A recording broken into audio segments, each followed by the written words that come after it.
For more on the day's events, I'm joined by CBS News political correspondent Ed O'Keefe. Ed, good morning. Good to see you. We just heard Nikki Haley make an argument, which I'm actually sympathetic to. Only a small number of voters have cast a ballot, and all of Republicans are going to make this choice in the fall. What does she need to do to stay in this race? The closer she is to Donald Trump tonight, some we talked to say she's got to be in single digits, the easier it is for her to justify continuing on. It's not only maintaining support in her home state of South Carolina, but having the cash necessary to run a 5-week race, because we got about 5 weeks between New Hampshire and South Carolina, in South Carolina, and then start thinking about the dozens of states that vote in early March on Super Tuesday.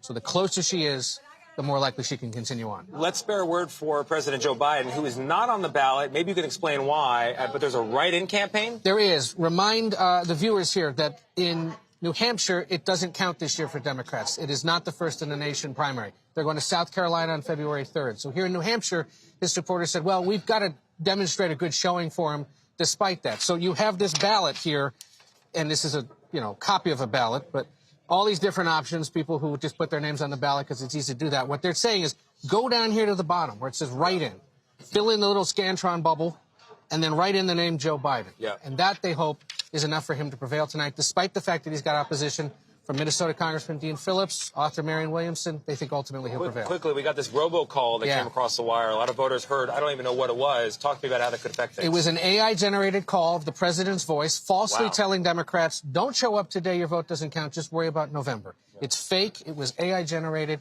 It is an example of what elections officials across the country fear we're going to see so much more of across the country in presidential, local elections. If you're a voter, the best place to get your information, remember, is the local Board of Elections, the Secretary of State's website, not an AI-generated call. The New Hampshire Attorney General's investigating. Great reminder, Ed. Thank you very much.